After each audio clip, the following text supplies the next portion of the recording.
पुंडलिकावर हरी विठ्ठल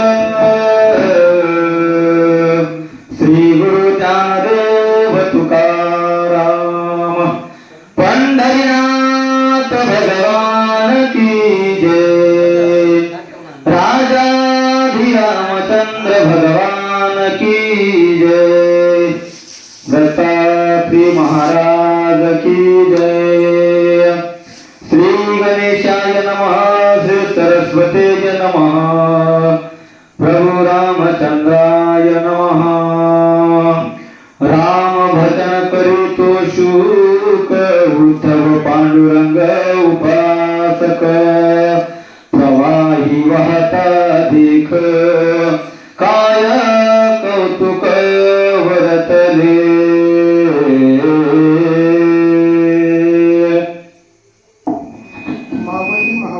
ज्ञानेश्वर भगवान याच्यावत भूतलावर जन्मास येणाऱ्या सर्व सजीवांचा उद्धार करणारा सर्व शक्तिमान सर्व व्यापक सर्व साक्षी सर्वात्मा सर्वेश्वर जगतप्रभू पंढरीश परमात्मा श्रीहरी यांना साष्टांग प्रणिपात जमलेल्या सर्व सज्जन मायबापांच्या चरणी प्रथमतः अभिवादन असलेला हा भक्तविजय ग्रंथ या ग्रंथाचा आज 4था अध्याय चालू आहे. तुम्ही पिंपळगाव अशी आणि दत्तात्रेय महाराजांच्या दरबारामध्ये आणि तिन्ही वृक्ष तिन्ही वृक्ष ज्या ठिकाणी असणार आहे एकत्रित त्याचा उगम झाला बरं काय आणि त्या वृक्षाच्या छायेखाली बरं काय जसं माऊलीच्या दरबारामध्ये पिंपळाच्या वृक्षाखाली जे धरले लोक त्या सर्वांना माऊलीची कृपा झाली आणि योगायोग बघा आम्हाला सुद्धा याच एका नाही तर 3 वृक्षांच्या खाली नामस्मरण भगवंताचं चिंतन हे करण्याचा योग सुयोग आपल्या तुम्हाला प्राप्त झाला हे आपलं परम भाग्य आहे. मग विषय काय चाललेला आहे तर इथे नामदेवरायांचा जन्म सांगितलाय बरं काय तर त्याच्यासाठी साधू संत त्या ठिकाणी असणारे जे हरीचे भक्त आहेत हे कुठेही जन्माला येत नाही बरं काय तर त्याच्यासाठी सुद्धा पुण्य लागते बरं काय पवित्र ते कुळ पावन तो देश जेथे हरीचे दास जन्म घेते आणि तिथे अशा प्रकारचं असणार एक भागीरथी नावाची नदी म्हणजे जिला आपण गंगा म्हणतो गंगा नदी एवढी पवित्र असणारी गंगा त्या गंगा नदीच्या ठिकाणी सुद्धा एक बिंब पडलं बरं काय आता उद्या 18 तारीख आहे 18 तारखेला सुद्धा एक स्वाती नक्षत्र असल्यामुळे स्वाती नक्षत्राचा भरपूर पाऊस पडतो महाराज 4 महिने पाऊस पडतो पण त्याचा परिणाम होत नाही पण स्वाती नक्षत्राला जे पाऊस पडतो ते सागरावर पडला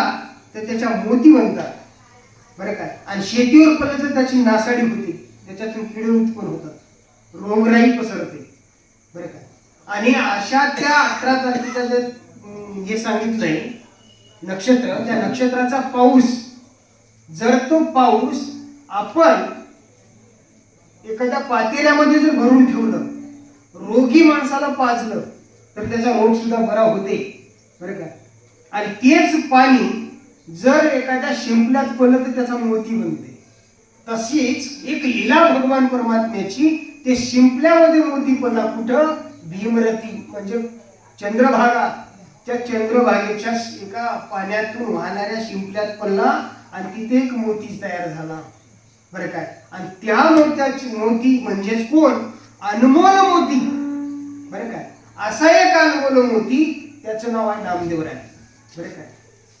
नामदेवरायांचा जन्म तिथे झाला आणि भागीरथी जे मोती पडलाय बिंब पडलंय त्यापासून सुखाचार्याचा जन्म झाला बरं काय अशा प्रकारची कहाणी आहे आणि पुढे अजून काय सांगतात आहे का दामाजी शिंपी वैष्णव जना परम भाविक पुण्य पावना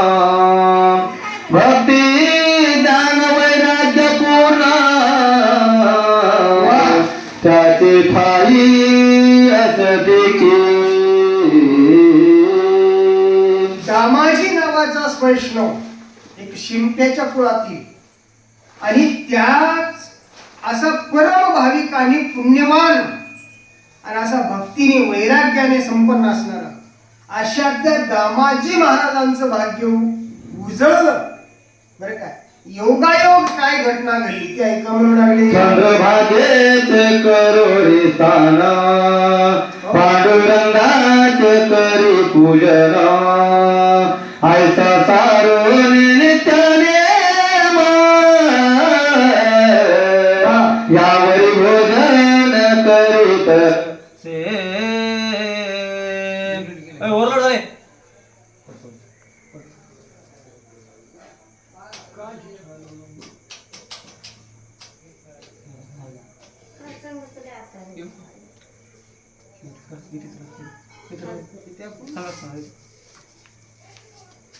मग अशा रीतीने दामाजी नावाचे भक्त गावामध्ये त्याला काय करा ते खालचं साऊंड काढा साऊंड काढून टाका ते होते ऑटोमॅटिक साऊंड काढा. आणि दामाजी नावाच्या भक्ताला कोणाचा वैष्णव भक्त दामाजी हा शिंपी आहे. शिंपी कुळामध्ये आणि शिंप्यांच्या कुळामध्ये जन्मलेल्या दामाजी पंतांची या ठिकाणी असणारे काय सांगू लागले दिनचर्या सांगू लागली. सकाळी पहाटे उठायचं, ब्रह्ममुहूर्तावर नदीचं स्नान करायचं, देवपूजा करायची, नित्य नेम असा चाललाय आणि नेमानं करणाऱ्यालाच त्या ठिकाणी असणारं कुठला तरी फळ मिळते. बरं काय नित्य नेम नामी ते प्राणी दुर्लभ लक्ष्मी वल्लभ तया जवळी. तयांच्या जवळी काय आहे तर लक्ष्मीचा वल्लभ आहे. लक्ष्मीचा वल्लभ म्हणजे काय तर सुख आहे. बरं काय सुख आहे तिथे. आणि तिथे काय सुख म्हणजे काय आहे तर सुखी पुरुषोत्तम असे जेते. बरं काय अशा प्रकारचा जिथे लक्ष्मी आहे तिथे सुख आहे आणि जिथे सुख आहे तिथेच त्या ठिकाणी असणारा आनंद आहे. आणि अशाच आनंदाने भरलेल्या त्या शिंप्यांच्या घरामध्ये जन्म कोणाचा झाला कोण सापडलं तर नामदेवराय सापडले. कशा पद्धतीने सापडले ते का गोनाये त्याचे कांता परम भाविक पतिव्रता पंढरीता दिव्यंता श्री जगन्नाथा आठवणे.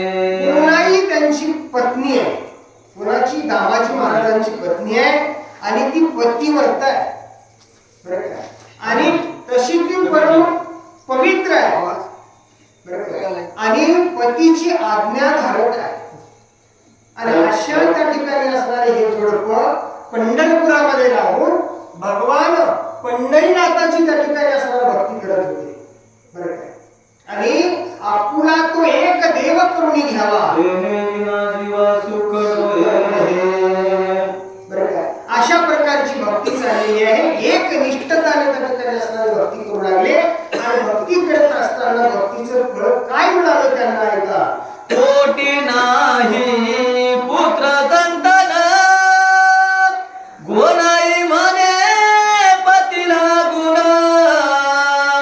तुम्ही पांडुरंगा पाशी जाऊन एक पुत्र मागावा.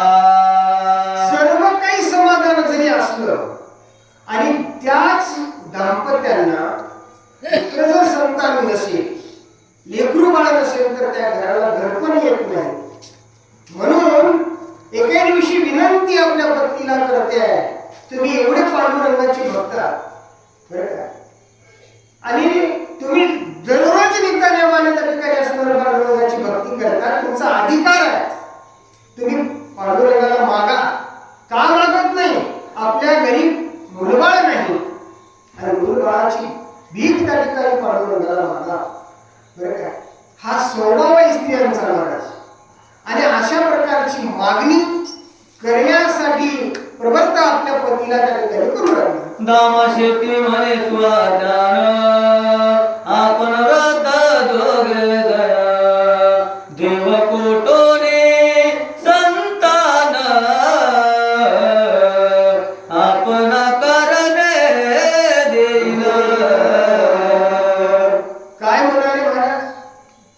भक्ती आंधळी आहे, अंधश्रद्धा आहे.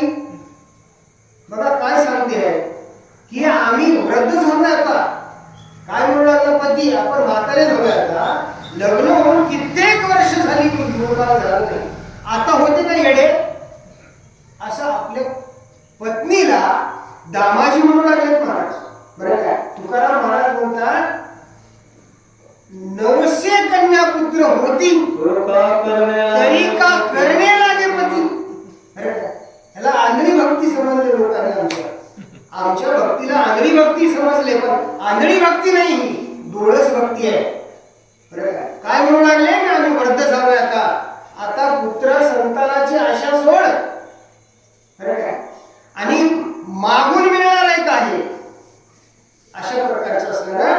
कोण आपल्या पत्नीला दामाजी महाराज बोलू लागले, किडीने खादले असता बीज पेरिता सीत नव्हे तारा. तेरी संतान मागता तुझ नाही लाज सर्वेला. काय बोलू लागले, अगं वेडे तुला काही वाटते का नाही म्हणले. बीज भाजून पेरलं, जमिनीची वर्षभर मशागत केली आणि बीज भाजले, भाजून पेरले. भाजून पेरलेली बीज उगवेल का? उगवत नाही. किडाने खालेले नक्या खाऊन गेलो सगळ्या हरभऱ्याच्या. ती पेरल्याने निघेल काय? निघू शकणार नाही महाराज. तशीच अवस्था आपली झालेली आहे. आता म्हातारे झालोय आपण, आता मूळ बाळाची इच्छा सोडून दे. बरं काय, बीज भाजून केलेलाही आम्हा जन्म मरण नाही. तुकाराम महाराज म्हणतात बीज भाजून लाह्या झाल्या, त्याच्या लाह्या पेरल्यानं कुठं बी उगवते का? तसं झालं म्हणजे आपल्या संसाराचं. म्हणून तू आशाच सोडून दे लेकरा बाळाची आता. बरं काय, अशा प्रकारचे दामाजी आपल्या पत्नीला बोलायला बोलू लागलेले आहे. वर्षा ऋतू गेली असरण कैसा इच्छित वर्षे लगन. तेवी तू इच्छिते पुत्र संतान लज्जा मनी न धरिता. वर्षा ऋतू म्हणजे संपूर्ण पान काळ निघून गेला, पाऊस काळच नाही आता. आणि उन्हाळ्यामध्ये भर उन्हाळ्यात जर पाणी पडावं अशी इच्छा धरणं हे मूर्खपणा आहे की नाही? हे शांतपणाची मागणी आहे का नाही? मूर्खाची येडेपणाची मागणी आहे. अशा प्रकारचं आपल्या पत्नीला कोण दामाजी पंत बोलू लागले, आंबियाचे वृक्षासी फळे न येती श्रावण मासी. तेवी तू इच्छिती संतानासी लाज मानसी न धरिता. श्रावण महिन्यामध्ये आंब्याची इच्छा केली, बरं का, तर आंबे ते श्रावण महिन्यामध्ये मिळतात का? मिळू शकत नाही. आता मिळत असतील बाजारामध्ये ते आता संकरित असतील. बरं काय, आता संकरित बियाणे निघालेली आहेत, कदाचित ते मिळू शकतील, पण म्हातारपणी मुलबाळ होणं हे शक्य नाही असं दामाजी पंत त्या ठिकाणी बोलत. स्नेह सुतर करता दान दीपक सरसावी अज्ञान. देवी तू इच्छिती संतान लज्जा मनी न धरिता. स्नेह सूत्र सरता जाण, वात संपून गेली दिव्याची, तेल आहे आणि समय बी आपल्याकडं आहे, पण वात संपली दिवा कसा लागला? आणि जसं वाती वाचून त्या ठिकाणी दिव्याची अपेक्षा करणं म्हणजे म्हातारपणी मुलबाळ मागण्यासारखं आहे. बरं काय, आणि तू ही इच्छा अशा प्रकारची करू नकोस अशा प्रकारचं बोलू लागली. कांता मने प्राणनाथा बुद्धी दोष मज ठेविता परिसर्व वरिष्ठ ईश्वरी सता.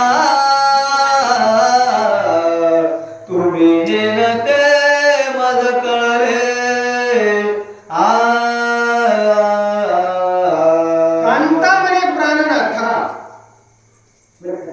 आपल्या पतीला त्या ठिकाणी असणारी पत्नी म्हणून लागलेली आहे. हे नाथ अहो बुद्धिदोष माझ्याकडे त्या ठिकाणी असणारा ठेवता. बरं का? मला तुम्ही काय हीन समजता, मला तुम्ही बुद्धिहीन समजता, असं त्याचा अर्थ. बिनडोक समजायला मला तुम्ही कोण आहात? ईश्वराचे भक्त आहात. आणि ईश्वर कसा आहे? तुमचा ईश्वर म्हणजे कसा आहे? तो सामान्य आहे का? तो सामान्य नाही. आणि तुम्ही त्याचे दास आहात म्हणजे तुम्ही पण सामान्य नाही. बरं काय? तुकाराम महाराज एका ठिकाणी म्हणतात, बळीयांचे अंकित आम्ही झालो बळीवंत. बरं का? आम्ही कोण आहोत? बळीयांचे अंकित आहोत. म्हणजे आम्ही सामान्य नाही, आम्ही पण काय आहोत? बळवंत आहोत. बरं काय? अशा त्या पांडुरंगाचे तुम्ही भक्त आहात. तो काय करणार नाही, भक्तासाठी काही करू शकतो. तुम्ही एकदा मागा तर मागा, अशी पत्नी हट्ट धरून आपल्या पतीला बोलला. रामावतारी रघुनंदन समुदित हिले पाशान आमृता देता पुत्र संतान संकट तयासी कोण. अहो राम अवतार बघा, रामचरित्र. बरं का? रामचरित्रामध्ये काल तुम्ही ऐकले असेल तुळशीदास महाराजांचे चरित्र ऐकले. तुळशीदास महाराजांनी रामचरित्र मानस लिहिलं आणि त्यामध्ये असं वर्णन आहे की रामायणामध्ये असं एक अद्भुत पराक्रम झाला की अशी दगड सुद्धा पाण्यावर तरले. बरं काय? तरले ना. राघवे सागरात पाषाण तारिणी, आपण आरतीमध्ये म्हणतो तसं एखादा आम्हाला पुत्र दिला म्हणून काय देवाला कोणते कष्ट लागतील काय? म्हणजे सागरावर पाषाण धरू शकतो, पाण्यावर दगड काढण्याची ताकद ज्याची आहे त्याला आम्हाला पुत्र द्यायला काही अवघड जाईल का? तुम्ही मागा. अशा प्रकारची पत्नी हट्ट धरून आली महाराज. वाचारण केले विलीने तेव्हा स्वय झाला गाई गोपधन व्रतांती देता पुत्र संतान संकट तयासी कोण दे. अहो एकदा भगवान परमात्म्याची परीक्षा घेण्यासाठी परमात्म्याने वासरं चोरून नेली. वासरं चोरून नेली. थोड्या वेळाने देव वासरं शोधत गेले. इकडे येऊन त्याला पुन्हा गोपाळही चोरून नेली. तब्बल 1 वर्षापर्यंत सापडू दिलं नाही. मग देवानी गोपाळही झाला आणि वासरही झाला. बरं का? 1 वर्षापर्यंत कोणालाच वेळ लागू दिला नाही. जशीच्या स्थिती तशी स्थिती सगळ्यांची. गोपाळही तसेच, आई वडील त्याला तशाच पद्धतीने कौतुक करायचे. हे मेळच लागू दिलं नाही 1 वर्षापर्यंत. ब्रह्मदेवाला कळेना काय झालंय ते. बरं काय? मग अशा प्रकारचा परमात्मा एवढा त्या ठिकाणी असणारा सगळ्यांची अंतर्यामी असणारा भगवान तो काय करू शकणार नाही. तो आम्हाला पुत्र देण्यासाठी फार कष्ट होईल का त्याला, असं त्या ठिकाणी म्हटलं. दाम जेती म्हणे कांतेसी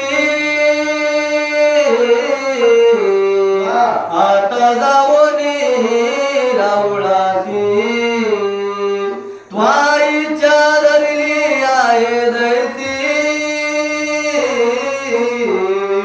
ती देवासी सांगेन. नाईला झाला इस्त्री हात आहे. इस्त्री हातापुढे त्या ठिकाणी असणारा दामाजी त्या ठिकाणी असणारा महाराज काय केले? विचार केला, हातात झाले आणि नाईलाज असतो त्यांनी सांगितलं ते मागत नसतात आमची लोक देवाकडे. बरं काय? आपण सुद्धा देवाकडे संसार मागायचाच नाही, तो देतच नसतो महाराज. हे काय? संसार आणायचा तर देवापाशी टाकायचा. आम्ही मागून घराकडे येतो. बरं काय? का? संसार हा देवाचा आहे, देवापाशीच व्हायला पाहिजे. पण देवापाशी व्हायच्या ऐवजी आम्ही काय करतो? तुका म्हणे घालून तयावरी भार.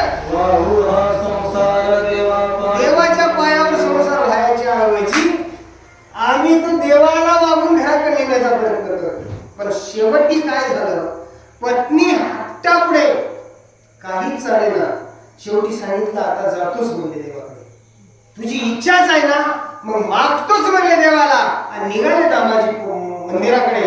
आणि रावळात जाऊन काय म्हणतात ऐका. मग महाद्वाराशी जाऊन देवासी केले साष्टांग नमन, मने कांताईची पुत्र संतान,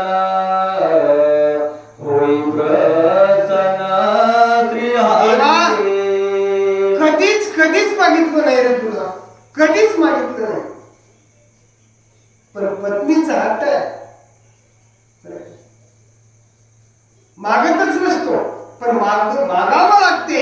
आणि म्हणून तुला माझी विनंती आहे, पुत्र संतान होण्यासाठी प्रगट हो, मला प्रसन्न हो.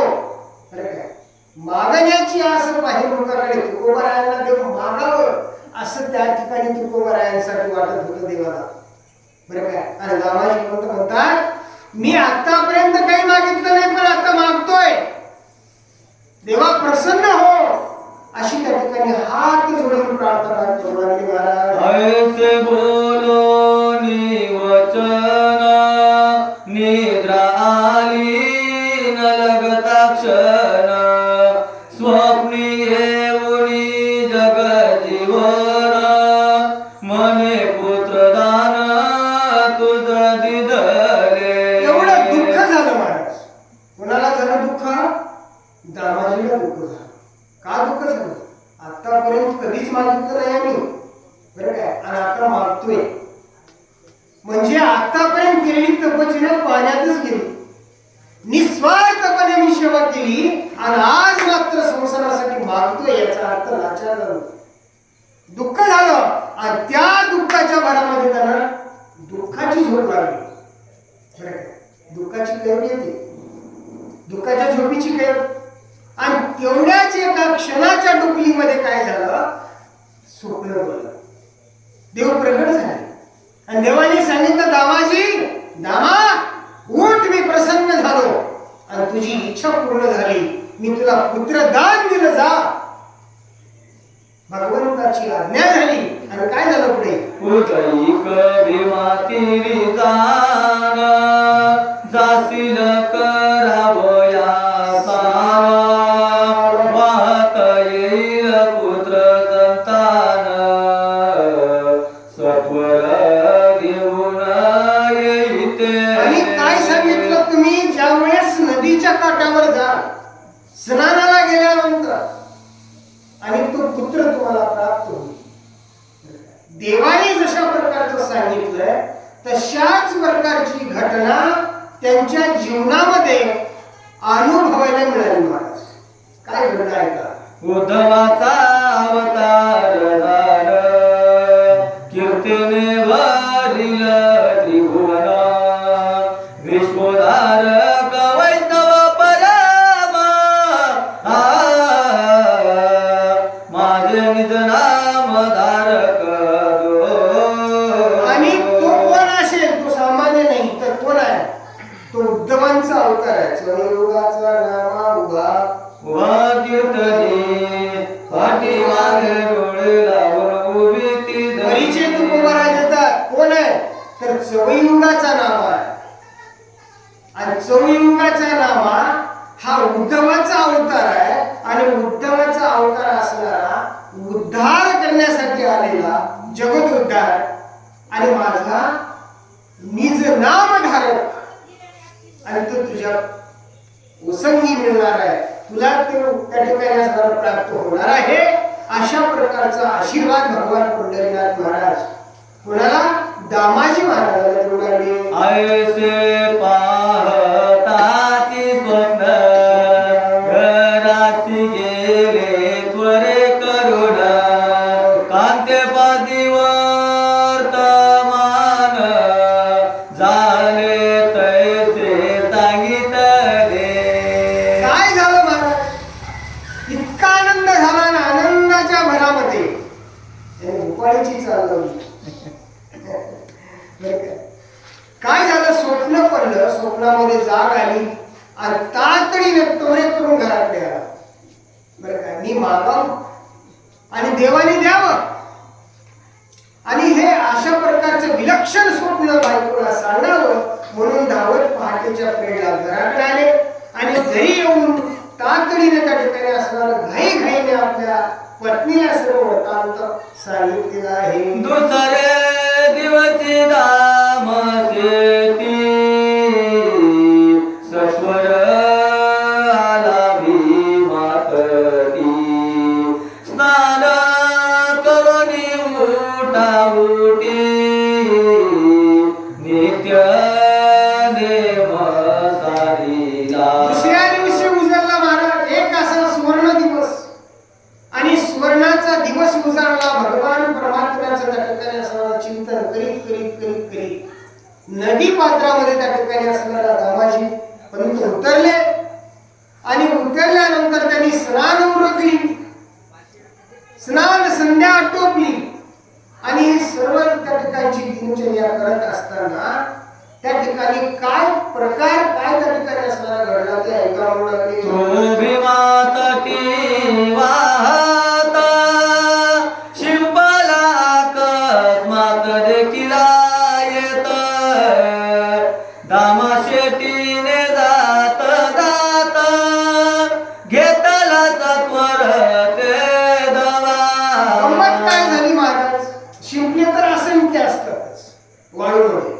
शिंपले असंख्य असतात, पण एक विलक्षण अशा प्रकारचा शिंपला आतून बाहेरून असा चमकदार आकर्षक वाटणारा शिंपला त्यांना सापडला. वाहत वाहत आला आणि जरा आकारानेही मोठा वाटला म्हणून शिंपल्यावर नजर गेली आणि ते शिंपला घ्यावं अशी इच्छाही उत्पन्न झाली. शिंपला उचलला आणि दामाजी पंतांनी उघडला. शिंपला उघडल्याबरोबर काय घडलं? उकलोनी पाहतात यक्षानी तो लावण्य बाळा देखील नयनी जैसे मातेच्या उदरातोनी येते क्षणी उपजले. त्याच क्षणी काय झालं? शिंपला उचलला आणि शिंपला आहे तरी काय, उघडलं तर गंमत काय झाली तर त्याच्यात बाळ आहे. जसा काय त्याच क्षणी तो त्या ठिकाणी असणारा एखाद्या मातेच्या पोटी प्रसवावं तशा प्रकारचं बाळ त्या ठिकाणी असणारं दिसलं आणि रडायला सुरुवात केली महाराज. बरं काय, आणि अशाच परिस्थितीमध्ये मग दामाजीने करावं काय, काय केलं असेल महाराज? देखोनी चिंता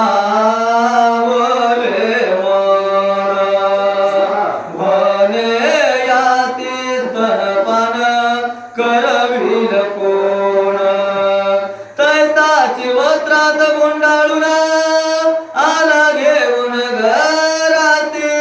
कांतेशी त्या ठिकाणी काय केलं महाराज? ती उचललं, हातावर घेतलं आणि जेव्हा रडायला लागलं त्यावेळेस त्याला वस्त्रामध्ये गुंडाळलं. चिंता वाटत होती, बाळ लहान आहे आणि आईच्या स्तनापासून हे कसं वाचलं? बरं काय, याला दूध कोण पाहिजे, काय वाट करावं, हे काय झालं असा त्या ठिकाणी चिंताग्रस्त झाली. दामाजी घराकडे धाव घेतली, घरी आले घाई घाई आणि घाई घाईने येऊन कांतीला काय म्हणू लागले? कांतेसी म्हणे तेव्या तुझ हा देवे पुत्र इदला गोनाईने सत्वर घेतला तो पाना फुटला निदर्शने. काय गमत झाली? गोनाईने बघितलं बाळ आणि तिने जेव्हा ते हातावर घेतलं बाळ त्याच वेळेस गंमत काय झाली? बाळाचा स्पर्श झाल्याबरोबर वात्सल्य उत्पन्न झालं आणि गोनाईने त्या ठिकाणी असणारा बाळा फोडला. बरं काय, स्तनामध्ये दूध तयार झालं, कोणला तरी बाळा दुधाची उत्पत्ती. बरं काय, अशी भगवंताची लीला आहे. जन्मण्या अगोदर दुधाची व्यवस्था केली जाते. बरं काय. अशी भगवान परमात्म्याची त्या ठिकाणी असणारी ही एक अलौकिक लीला तिथे काय झालं पाहायला मिळाली. आणि पाना फुटला आणि त्याच ठिकाणी काय घटना घडली असेल. वृद्धपणी आला पाना आश्चर्य वाटले दोघांना बालक नानोनी तये क्षणा प्रेमे पाना पादिला. काय केलं महाराज. बाळाला अंघोळ घातला, त्याला नाहू घातलं म्हणजे स्नान घातली, त्याला अंघोळ पाणी केलं आणि मग त्या ठिकाणी असणाऱ्या गोनाईने त्या बाळाला आपल्या स्तनाला लावलं. बरं काय. आणि स्तनाला लावल्यानंतर त्या ठिकाणी असणाऱ्या त्या बाळाचं हळूहळू गोनाईच्या घरी त्या ठिकाणी असणाऱ्या दामाजीच्या घरी संगोपन करायला लागलेलं आहे. प्रसन्न करुणी पुरुषोत्तमा पुत्र मागितला मेघश्यामा म्हणून नाम ठेविले नामा अद्भुत प्रेमात यावरी. प्रसन्न करोनी मेघश्यामा. मेघश्यामा म्हणजे भगवान परमात्म्याचं त्या ठिकाणी नाव आहे. बरं काय. मेघासारखा ज्याचा कलर आहे, श्याम अशा प्रकारची त्याची कांती आहे. बरं काय. म्हणून मेघश्याम असं भगवंताला एक नाव दिलेले आहे, उपाधी दिलेली आहे. आणि प्रसन्न करून या मेघश्यामा मिळविला पुत्र ठेविले नामा. बरं काय. त्याचं नाव काय ठेवलं. नामा ठेवलं. आणि त्याच्यावर अतोनात प्रेम केलं. बरं काय. त्या आई वडिलांनी. बरं काय. आणि असं ते राजबिंड त्या ठिकाणी असणारा मूल तेजस्वी आणि ओजस्वी दिसणारं बाळ हळूहळू त्या ठिकाणी वाढायला लागलेलं आहे. दिवस दिवस थोर झाला पाय वर्तले ते वेळा दाम शेती हाताची गेला नामा पाठविला देऊळासी. हळूहळू म्हणजे 5 वर्षाचं बाळ झालं. बरं काय. 5 वर्षाचं बाळ झालं. बघता बघता महाराज जसा पौर्णिमेचा चंद्र वाढावा दिवसेंदिवस, ज्याची कळा वाढावी तसं हे बाळ वाढायला लागलं. 5 वर्षाचं झालं. आणि दामाजी पंताला म्हणजे दामाजी महाराजांना हाट म्हणजे बाजारला जायचं होतं. त्यांचा व्यवसाय होता कपड्याचा. बरं काय. कपडे विकत होते. मग बाजारला जायचं आहे, लांब जायचं आहे. पहिलं काय वाहनाची व्यवस्था नव्हती. मग 2 दिवसाचा मुक्काम पडेल. मग 2 दिवसाच्या मुक्काम पडल्यानंतर देवाला कोण नैवेद्य दाखवेल. त्यांनी सांगितलं म्हणले बाळाला जवळ बोलावलं. नामा इकडे बाळ इकडे ये. जवळ आलं. आल्यानंतर रामाजी पंत म्हणतात की नामा आता मी 2 दिवस घरी येणार नाही. आता एक काम सांगून जातो तुला. आपला माझा नित्य नियम आहे. मी पांडुरंगाला नैवेद्य दाखवल्याशिवाय जेवण करत नाही. तुला माहित आहे. म्हणले हो बाबा. मग आजपासून काय कर. 2 दिवस तू फक्त काय कर नैवेद्य घेऊन त्या ठिकाणी असणारा देवापर्यंत जा. असं म्हणून त्या ठिकाणी सांगितलं. आणि त्यांनी होकार दिला आणि महाराज निघून गेले. मग काय प्रकरण घडलं ऐका. गोनाईने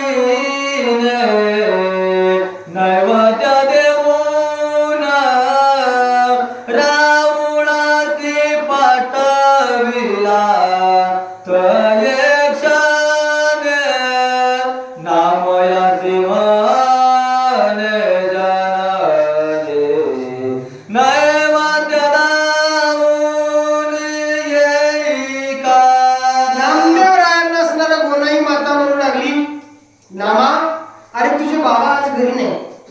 नैवेद्य घेऊन जा बरं. नैवेद्य घेऊन जा.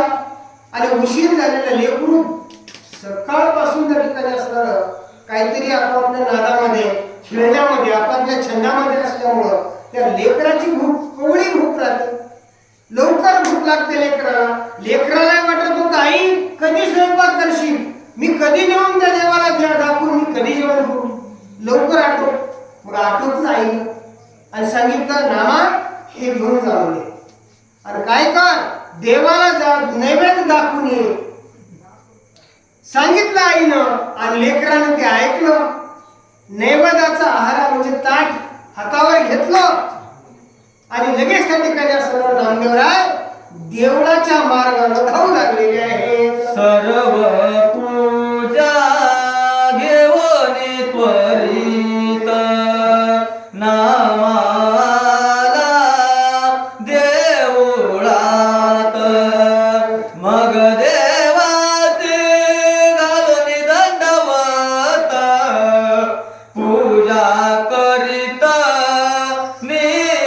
निजांगे. आता काय दंडवतन कशाचा नमस्कार मार बरं का. लेकराचा त्या ठिकाणी स्वभाव आहे. आलं हात जोडलं पण भाव मात्र शुद्ध होता बरं का. आमचा भाव शुद्ध नाही बरं का. शुद्ध ज्याचा भाव झाला दूर नाही देवता. लेकराचा भाव शुद्ध असते. लेकराच्या ठिकाणी देव असतो बरं का. तो काय आलं महाराज हात जोडलं ताट ठेवलं देवासमोर हात जोडून उभा राहिला आणि क्षणभर वाट बघितली. देव काय विटेवरून खाली येईना आणि नामदेवराय त्या ठिकाणी वाट बघू लागले. डोळे मिटले. डोळे मिटल्यानंतर येतील प्रार्थना केल्याने येतील अनेक प्रकारचे उपचार करून बघले पण देव काय वीट सोडून यायला तयार नाही आणि जेवण करायला तयार नाही. काय करावं नामदेवराय काय म्हणतात. स्नान घालो निसत्वर अरे वा. मग नेसविला पीतांबर चंदन पुष्पे उपचार धूप दीप दाखविला. कसे उपचार केले हे सगळे मानस पूजा आहे. बरं का? मनातून शुद्ध तत्वाची आपण प्रसादाला म्हणतो ना साखर केली हे का नाही. शुद्ध सत्वाची साखर केली जसं आपण हे सगळं काही आपण आपल्या प्रसादाच्या अभंगामध्ये म्हणतो ना तसा ही मानस पूजा आहे. देवाला नामदेवरायांना घातली काय, त्याला पितांबर नेसवलं काय, चंदनाची उठी लावली काय, ह्या सगळ्या काही क्रिया उपचार करून झाले तरी देव यायला पाहिजे होता पण आला नाही. मग देव आला नाही. मग नामदेवरायाला त्या ठिकाणी असताना काय वाटू लागला राग वाटायला लागला बरं काय. आणि कसं वाटलं महाराजांना नैवेद्याचे ताट आणून पुढे ठेविले नामयाने हात जोडून देवाचे म्हणे आता भोजन करावे. देवा कोणाची वाट पाहतोस बोलला. बाबा नाही घरी आणि लवकर जेवण करून घ्या बरं का. तुम्हाला हात जोडून विनंती आहे मला भूक लागली लवकर या आणि जेवण करा बरं का. नैवेद्याचं ताट पुन्हा थोडं सरकू लागले बरं का. आणि अशा सगळ्या क्रिया करून त्या ठिकाणी करून झालं. सर्व उपचार करून झाले. आता विनंती करू लागलेत आणि विनंती करत असताना काय म्हणतात. नाम याचे चित्ती हाती भावा नित्य नैवेद्य भक्षी देवा चित्ती नाटवे संदेह हाती भाव अतयाचा. नामदेवरायांना वाटत होतं की बाबा आले असते तर हा जेवला असता बरं का. माय लेकरू पाठवलंय कसं म्हणून आता जेवणा झाला आज रोज जेवत असेल बरं काय. आणि आज जेवत नाही मी आलो म्हणून जेवत नाही बरं काय. मला जेवायचं आहे मला भूक लागली आणि आमचा नियम आहे तुला जेव घालून आम्हाला आमच्या घरी जेवण होते. आम्हाला जेवायला जेवायला जेवण वाढते तू जेवलं पाहिजेच देवा बरं काय, लवकर ये, मुकाट्या नाही ये. देवावर हात कसा करते बघा. तू लवकर ये, मुकाट्यानं जेवण कर. बरं काय, आता अशी सगळी हद्द पार झाली. मग नामदेवराय काय म्हणाले ऐका. म्हणे जय जय कृपावंता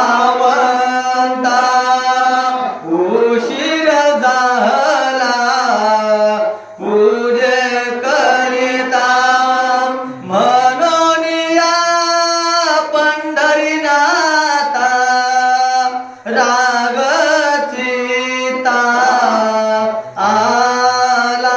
ऐका, याच्यामध्ये दोन भाव आहे, दोन अर्थ आहे. 5व्या वर्षी नामदेवराय गेले तर उशीर झाला म्हणतात. आता विचार करा, आपण काय वय आहे आपलं? आपण देवाकडे गेले, आपलं वय काय? नामदेवराय 5व्या वर्षी घेऊन गेले आणि म्हणाले देवा मला क्षमा कर. 5 वर्षाने मी आलोय, मला क्षमा कर. राग आला असेल तर मला क्षमा कर, मला उशीर झाला. आम्ही 70-80 वर्षाचे झालोय, आमच्या हातचं देवाने जेवण करील का? हे काय दोन अर्थ आहे.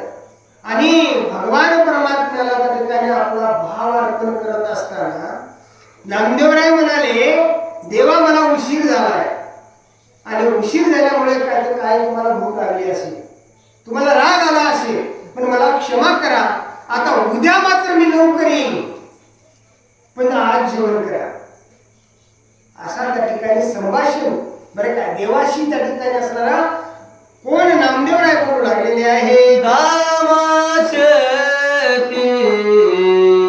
तुझा निजभक्त हाताची गेला आजी त्वरित नैवेद्य दाखवा वयायेत मदला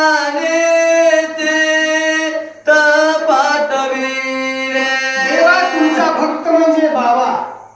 बरं काय, माझे वडील हट्टाशी बाजारला गेले, लवकर उठून गेले, आणि ते घरी नसल्यामुळे आणि मला पाठवून दिले.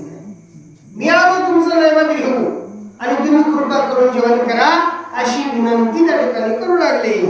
नैवेद्य देवी सीन गाता तरी मजवारी कोपेल माता काय न्याय जगन्नाथा न देवी आता देवा तुम्ही जर जेवलं नाही तर आई माझ्यावर रागवेल आणि मला त्या ठिकाणी शिव्या देईल, म्हणून तुम्ही जेवण करा.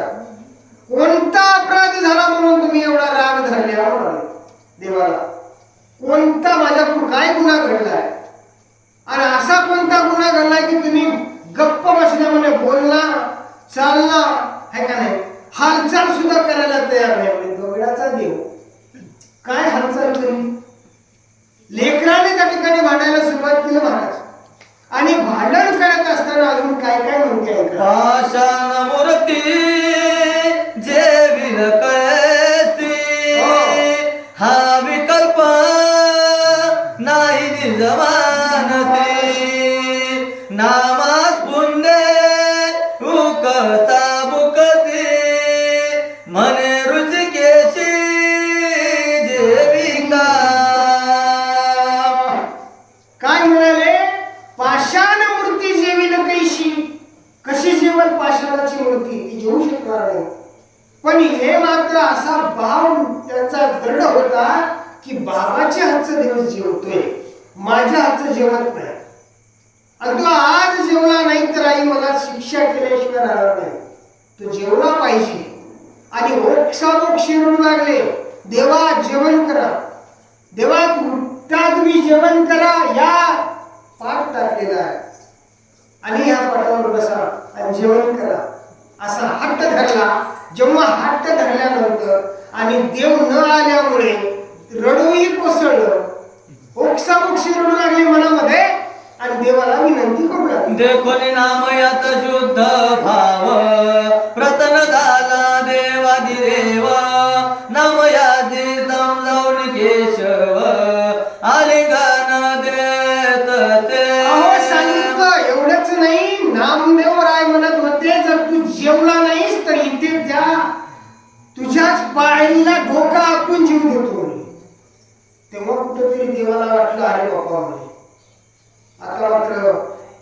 जेवलं पाहिजे गड्या. आणि सांगितलं नामा, अरे पाषाण मूर्ती कधी जेवतो का रे? असा आवाज आला गाभाऱ्यातून आवाज आला आणि बिथरले नामदेवराय. आणि नामदेवरायाने सांगितलं, पाषाणाची मूर्ती कधी बोलतो का रे? देवाला नाईलाज असतो, घ्यावं लागलं बरं काय. विटेवरून खाली उतरले आणि नामदेवरायाला त्यांनी पहिल्यांदा उचललं आणि आपल्याला देवाला लावलं. त्याचे आसने पुसले महाराज, डोळे पुसले. चल नामा, चल म्हणले, आता जेवण करूया. नाही तेव्हा मी जेवणार नाही, हे तुमचं ताट आहे, मी घरी जाऊन जेवेन. मग अशा दोघांचा संभाषण सुरू झालं. काय घटना घडली? नाम्याने नैवेद्य आणला, तो प्रीतीने देव जेविला. हरी म्हणे नाम याला, जणी कुणा शी सांगशील. अहो नामदेवरायाला त्या ठिकाणी असणारं काय झालं, नामदेवरायांना देवाने बजावून सांगितलं, तुझ्या हट्टास तो जेवतोय म्हणून मी. बरं काय, तुझ्या हट्टासाठी जेवावं लागतंय मला, पण एवढं बजावून सांगतोय तुला, कोणाला सांगू नकोस. बरं काय, अरे असाच हात धरतील रोज जेवू घालतील लोक. बरं काय, आणि म्हणून त्याच्यासाठी असणार तुला विनंती आहे, आता तुझ्यात माझ्यातच गोष्ट राहावं, कोणाला सांगू नकोस. असं त्या ठिकाणी देवाने बजावलं आणि नामदेवराय घराकडे निघाले. नमस्कार करोनी देवासी, नामाला निज गृहाती. माता माने तयासी, नैवेद्य कोणासी दिदा. आनंद झाला ना, आनंदाच्या भरामध्ये नामदेवराय घराकडे निघाले असताना नामदेवरायाला आनंदाच्या भरामध्ये रिकामं झालेली परात एका हातात घेतली, एका हातात ते लोटा घेतलेला आहे गडवा, बरं काय, दूध भरून नेलेला. आणि ते रिकामा झालेला गडवा घेतला आणि परातीवर माझी घराकडे आली. नामदेवराय आईंचं लक्ष गेलं, नामा येत आहे आणि परात रिकामी आहे, तांब्याही रिकामा आहे. आणि आईने विचारलं, नामा अरे यातलं दिवस काय झालं? त्याने म्हणलं, देव खाला. आई, देवाने खालं. मुळद्या, तुझा मुळद्या बसवला तुझा म्हणे, तूच नैवेद्य खालास आणि देवावर घालतोस का म्हणे आळ. अशी आई त्या ठिकाणी नामदेवरायाला ओरडली. नाम माने भोजनाने, नैवेद्य जेविले चक्रपाणी. तो दाम शेती दुसरे दिले, बाजाराहून पात. आणि नामदेवरायाला त्या ठिकाणी असणारा आई दटावत होती. नामदेवराय सांगत होती, आई खरंच माझ्या गळ्यात शपथ आई, देवच खाला. मला जेवायला ती मला भूक लागली, आणलेलं संपूर्ण नैवेद्य देवाने खाल्लं, असं त्या ठिकाणी सांगितलं. आणि आईलाही त्या ठिकाणी अचंबा वाटत होता. बरं काय, आणि वडिलांना तर त्या ठिकाणी अत्यंत अचंबा वाटला महाराज. दुसऱ्या दिवशी दामाशेट्टी घरी आल्याने ही बातमी कळाली. त्यावेळेस दामाशेट्टीला सुद्धा वाटत होतं, हे कसं शक्य आहे, मी आतापर्यंत कित्येक वर्षापासून जातोय, देव कधी बोलला नाही, देव कधी जेवला नाही, आता कसा जेवला. असं त्या ठिकाणी वाटायला लागलं. कांतेची खुदोनिया मात, ऐकिलाच काळ व्रतांत. दामशेट्टी झाला विस्मित, नवलाद्भुत वाटले. नवल वाटलं, नवल आश्चर्यचकित झाले दामाशेट्टी. बरं काय, घरी पत्नी म्हणत होती, बोलावलं नामयाला आणि दटावलं त्याला, भेडसावल्यानंतर खरं सांगेल. पण त्यांनी सांगितलं, बाबा मी कधीच त्या ठिकाणी असताना कुठे बोलत नाही. देव जेवला, माझ्या सोबत त्या ठिकाणी असणारा बसून जेवला म्हणजे माझ्या समक्ष जेवला. मला उचलून घेतलं बाबा त्यांनी, माझी पप्पी घेतली, माझ्या मुखावर हात फिरवला त्याने आणि मला हृदयाला लावलं. हे सर्व घटनाने सगळे सांगितले. आश्चर्यचकित झाले दामाशेट्टी महाराज. नामयासी म्हणते क्षणी कैसा जेविला चक्रपाणी राहुळाची जागोनी क्षणी मग लागोनी दाखवी. नामदेवरायांनी त्या ठिकाणी असणारं काय सांगितलं की नामदेवरायाला त्या ठिकाणी असणारं कोण दामाशेट्टी म्हणू लागले, आता आज मी तुझ्या सोबत येणार आहे. बरं काय? आणि देव जेवतो का नाही बघतोच म्हणले. आणि देव जर जेवला नाही भेटला तर मग आता तुझी काय साल ठेवणार म्हणले. बरं काय? खोटं बोलून तू नैवेद्य खातोस, खोटं बोलायची परंपरा आहे का म्हणजे आपली, खोटं बोलतोस. लेकराला कशा प्रकारची वळण द्यायची ती आई वडिलांवर अवलंबून आहे. लेकरांनी शाळेत एखाद्याची पेन आणली की आई खुश, कोणाचे दप्तर आणलं की खुश, हे काय. असं जर एक दोन वेळे आईला आनंद वाटला आणि आईने जर शाबासकी दिली तर तो मोठा झाल्यानंतर निश्चित तुम्हाला तुरुंगातच पाहावं लागेल त्याला. बरं काय? दटावलं पाहिजे त्याला, ही कोणाची आहे, का आणलेस तू, बरं काय, जा त्याला परत कर. आणि पहिल्याच चुकीत जर थवाडी खाल्लं तर दुसऱ्या वेळी तू चोरीच करत नाही. लहान लहान चोऱ्या करताना वा म्हणा, मोठी डाका घालतो, मोठी चोरी करते, बरं काय. आणि तेव्हा मात्र आपल्याला भेटायला तुरुंगात जावं लागते लेकराला. आणि म्हणून नामदेवरायाला बजावलं आणि सांगितलं मला आता चल म्हणले माझ्यासोबत. त्यांनी सांगितलं बाबा तुम्ही या माझ्यासोबत, पण तुम्ही माझ्या समक्ष येऊ नका म्हणले, माझ्या सोबत येऊ नका, खिडकीतून कुठून तरी चोरून पहा म्हणजे. कसा जीव भरतो म्हणे देवा. बघा अशा दोघांचा भेट तर ठरला आणि दोघही बाप लोक कुठे निघाले, रावणाकडे निघाले. पूजा घेऊन दूर आले महाद्वारा नमस्कार करून जगदुतारा पूजा तत्वर आरंभिली. नामदेवराय काल जसे आले तसे मंदिरात आले, देवळात आली, पूजा अर्चा प्रार्थना भोपळ्या सगळं काही झालं. नैवेद्य त्या ठिकाणी असताना मांडणी केली, ताट समोर ठेवलं, पाणी आपणच फिरवलं, बरं काय. आणि पाणी फिरवण्याचं कारण काय आहे, आपण पाणी फिरवतो, पाणी फिरवणं म्हणजे याचा अर्थ आहे पाणी फिरवून संकल्प केला की तो प्रसाद बनतो, बरं काय. आणि पाणी फिरवलं आणि सांगितलं म्हणजे देवा आता जेवण करा. हे काय तुला धर्मीला देव रोज जेवायला रोज जेवायला बोलवते, कशी वाट करावं. देवाला त्या ठिकाणी कोडं पडलं महाराज. आणि देवाला समजलं आता वडील सुद्धा आले, आता त्यांना आतापर्यंत दर्शन दिलं नाही, आज या कार्याला जर दर्शन दिलं तर ते बाबा मला भांडल्याशिवाय राहील का, काय करावं.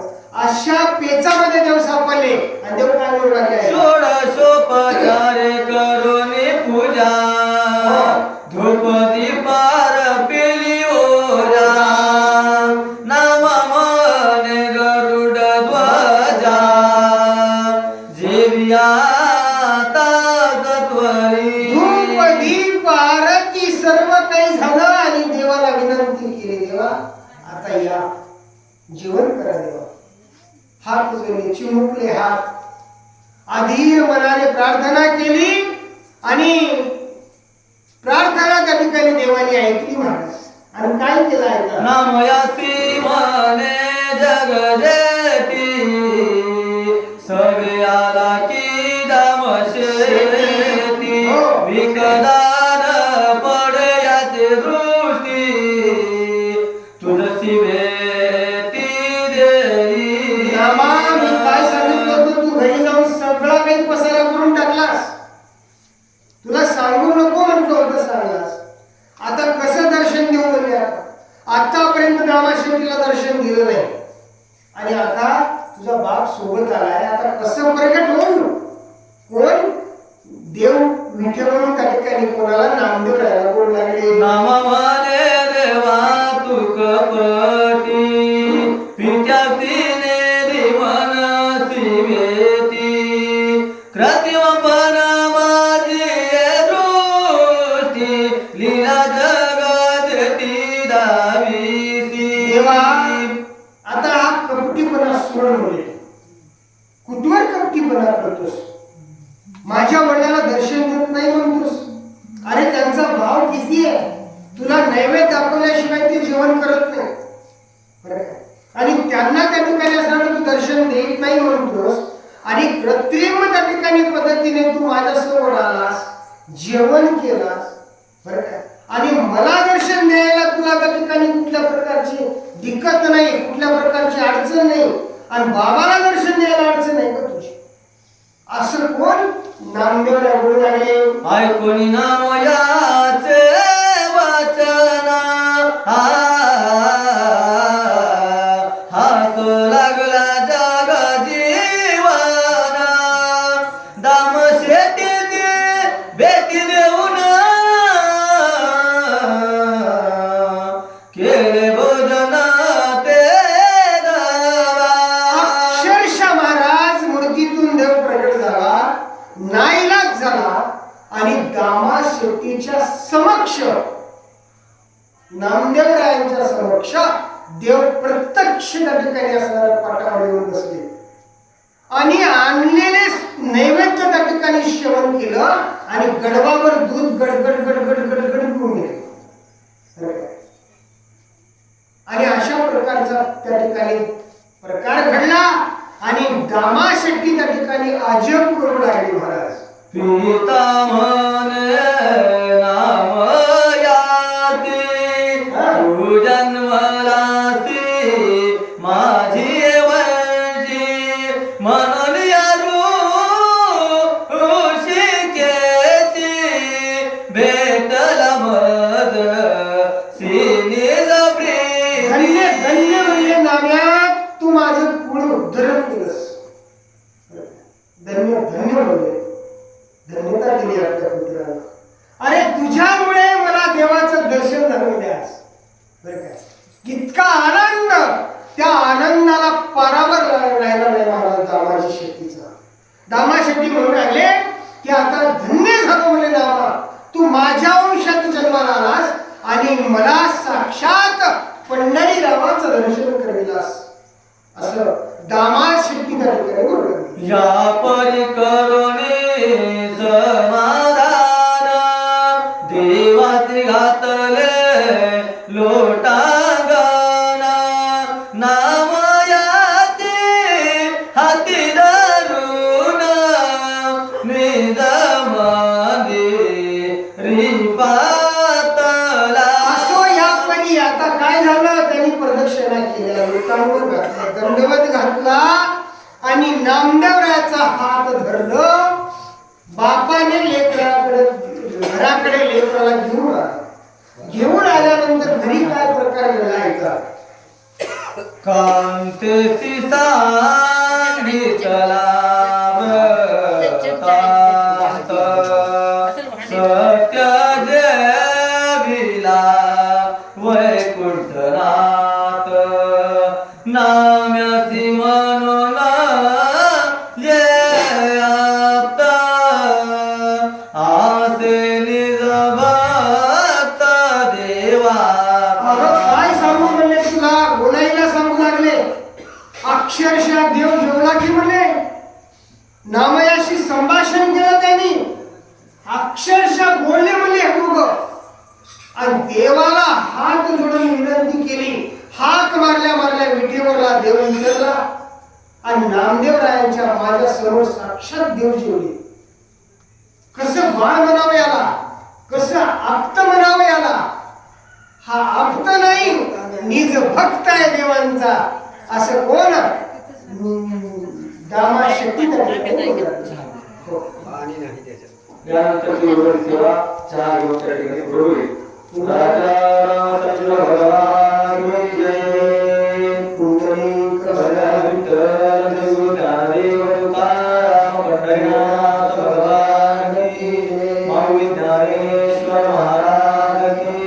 जगद्गुरु तुकाराम महाराज की जय.